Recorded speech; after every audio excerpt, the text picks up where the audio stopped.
Well, hello. This is me, Leonard Wells, your consumer and political watchdog, broadcasting as usual from HASLINGDEN, north of Manchester in the UK. Today is Wednesday, the 24th of November 2010. I want to talk a little bit about honesty in business and the fact that largely it isn't honest.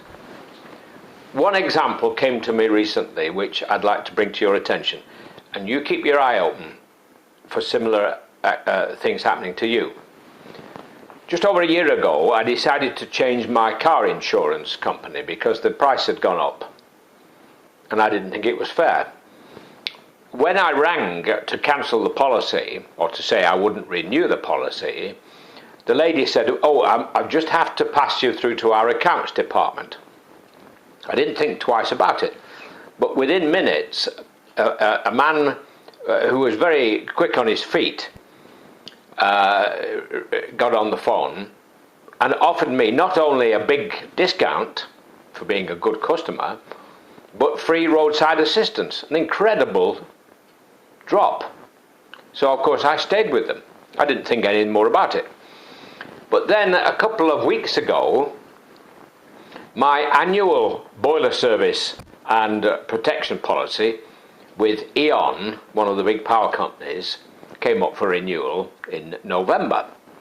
And every year they send me a letter in late October to say what the new premium will be. And for the past 3 years it's gone up a staggering amount.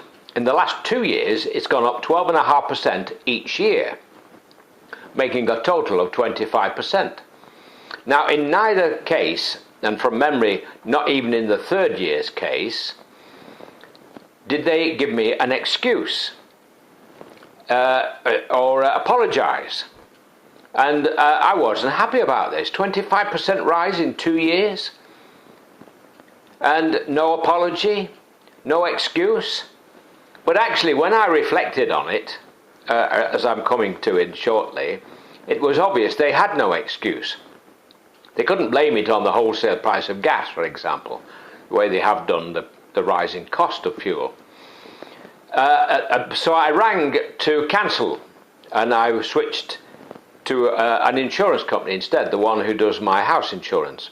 And they gave me cover for pipes, electricity and everything. So I rang to cancel, and the same thing happened as happened with the insurance. The lady said, I'll just pass you through to our accounts department. And along came a young man who was very quick again on his feet, who offered me, as a long-serving standing customer, a goodly discount. I said, well, how come you couldn't say this in the letter? Oh, well, we have many thousands of customers. He said, we couldn't possibly do that. I said, well, why is there no apology or excuse in the letter? Again, waffle. So, in fact, I began to see through this. I refused to stay with them and I moved to somebody else. Despite the fact that I thought their service was good, I just didn't like their sales methods. Now, you can see how they've come to arrive at this situation. When they were setting the prices, they'd sit down probably in the boardroom or in the sales rooms or whatever, and they'd say, well, what excuse can we give for putting up the price for another 12.5%, making 25% in 2 years? And they'd all waffle and mumble and have a think. And they couldn't really find an excuse that they could honestly stand behind. Like, for example, the price of wholesale gas going up. So they came up with this idea, and I can see it, because I've been through training courses for salespeople. I can see what happened. They said, right, what we'll do, we will just say, your new premium is this. Now, a big chunk of people won't notice, because they won't have their bank statements to hand, and they may have forgotten what the old price was. Anybody who rings up to complain and say he's leaving, we'll put them through to a special guy, specially trained, to offer them a discount to keep their business.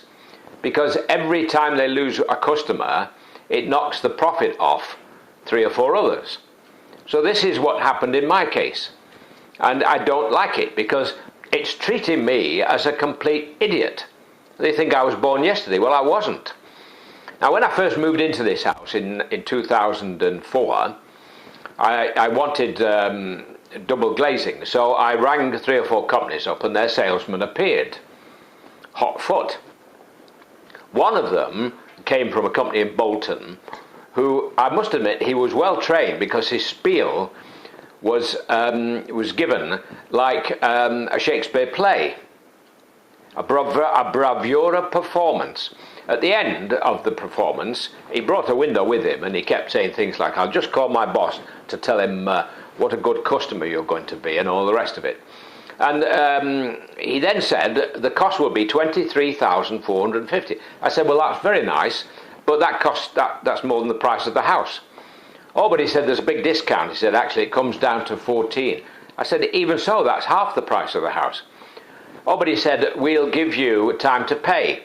And he said, "Even though our interest rate is 4.5%, 5%, it's actually less than a 0%. So I thought to myself, is it me or is it him? Anyway, when he'd gone, I wrote to his sales manager and I said, "Thank you very much for the entertaining session I had with your salesman. Had I been born yesterday, I would be delighted to have bought your windows. But as I wasn't, I shan't. Well, I've got to go shortly because the YouTube only gave me 10 minutes. I wish to give me 15 because I like to talk. So I'll say God bless. Watch out for my upcoming website, iWatch. And I'll say God bless while it's still legal in the UK to say God bless. Cheerio, have a nice day, all the best, bye-bye."